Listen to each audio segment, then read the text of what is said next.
السلام عليكم ورحمة الله وبركاته. ازيكم يا حبايب؟ عاملين ايه؟ يا رب كلكم تكونوا بخير. النهاردة بقى هنعمل أكلة جميلة كده ولذيذة، صحية جدا. يعني مفيش أحسن أساسا من السمك، أحسن من اللحم والفراخ كمان. هنبدأ كده بالصلاة على النبي، اللهم صل وسلم وبارك على سيدنا محمد. أنا بدأت أعمل السلطة الأول عشان أملحها كده وأتبلها وتشرب من التتبيلة بتاعتها، بتبقى طعمها جميل وقت الأكل. جبت كده طماطمايه كبيره، او حطي بقى الكميه اللي انت هتستخدميها عادي. انا عملت طماطمايه كبيره وفي الاخر لقيت الطماطم قليله وقمت مزوده طماطمايه كمان. قطعتها كده قطع صغيره، يعني وسط مش صغيره قوي، بحب يكون الخضار باين يعني، ما يبقاش منمنم قوي يعني، عشان فايده الخضار وطعم كل حاجه تبقى باينه يعني. وفلفل وخيار بقى وبصل، عندك جزر حطي، فلفل الوان حطي، عندك خضره حطي، جرجير، اي حاجه متاحه عندك من الخضار قطعيها واعمليها في السلطه. بتاع الكرنب اللي هو البنفسجي الكابوتشا ده، الاخضر، خس، اي حاجه. في ناس بتحب تضيف بنجر بس انا بحبوش في السلطه بصراحه. عملت بقى السلطه وخلصتها وهبدا املحها واسيبها على جنب. في ناس ما بتحطش على السلطه فلفل اسمر، ما بتحطش كمون ولا الكلام ده. انا حطيت ملح ونطرة فلفل صغيرة وحطيت خل وبس كده. جيت بقى هنا، انا عندي الصينية دي مخصصاها للشوي اصلا، يعني هي اتحرقت خلاص بقت عاملة زي الصاجة كده. وعندي هنا السمك البوري، اللهم بارك يا رب، اللهم بارك، كان جميل جدا جدا، وكانت السمكة كبيرة مش صغيرة، يعني الواحد خلص سمكة بالعافية اصلا. السمك البوري جميل جدا الايام دي ما شاء الله، وكله كبير، يعني ده لما يتحدق في سيخ هيبقى فظيع.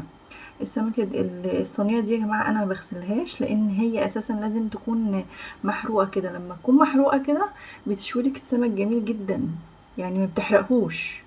غير ما تكون لسه الصاجة جديدة، بتبقى لسه ستانلس جديدة كده أو ألمونيا جديدة، بتحرق السمك، لأن مفيش طبقة عازلة ما بين الألمونيا وما بين السمكة، ما بين الردة اللي على السمك، فبتحرق السمك. انما لازم تكون محروقة كده، او في الفرن بقى، وكده كده الفرن بيتنضف، بس الفرن الصاج بتاعه بيبقى تخين. هنا بقى الصينية كده لما سخنت، انا عملت السمكية في الردة. انا جايبة 3 سمكات بس، هم عاملين كيلو وداخلين على النص تقريبا، كيلو ونص. بمسك بقى السمكة كده، بقعد احطها على كل جميع النواحي.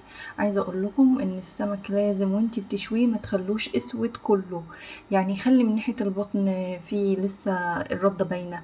وبيبقى مستوي على فكرة، لان السمك ما بياخدش وقت اصلا على النار. يعني انا مسكتها كده، عملتها من الراس، شويتها من ناحية الراس برضو عشان الراس احنا بناكلها. وبغسل الخياشيم على فكرة قبل الشوية عشان الراس بتتاكل. بقعد اقلب بقى في السمكية كده، ما بتاخدش وقت خالص. هتشوفوا في الاخر يعني ما هوش، انا ما بحبش احرق السمك.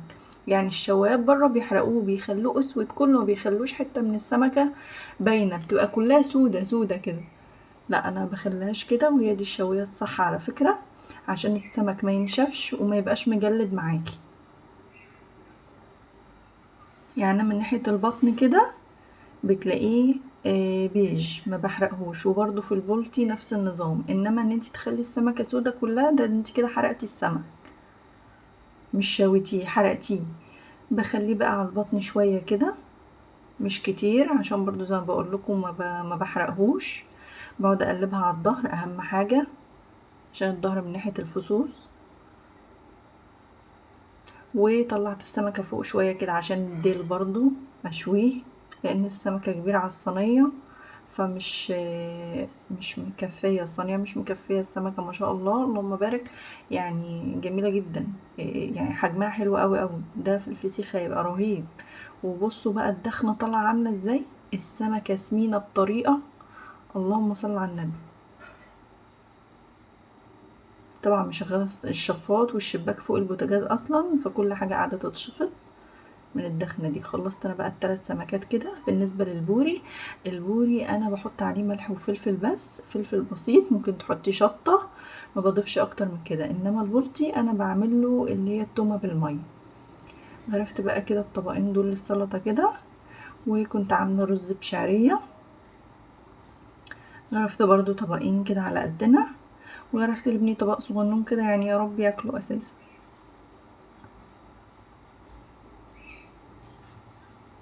بيكملش حتى معلقتين.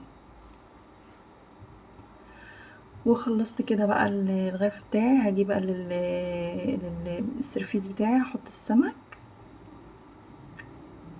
وكانت اكله والله العظيم جميله جدا. حطيت بقى ليمون كده للزينه يعني، وبرضو اكلناه. واكله ما شاء الله بألف هنا وعافيه. لو اول مره بقى تشوفوا قناتي، ياريت الاشتراك وتفعلوا زر الجرس لو عجبكم الفيديو.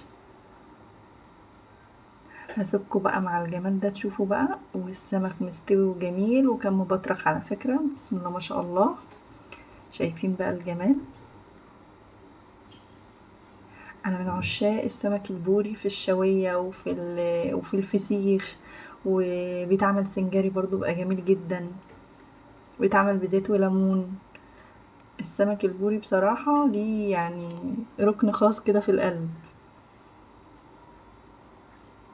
انا كده بقى خلصت الوصفة بتاعتي. اشوف السمك في البيت هيطلع احلى واجمل وانضف. واستنوني بقى في وصفة جديدة. والسلام عليكم ورحمة الله وبركاته.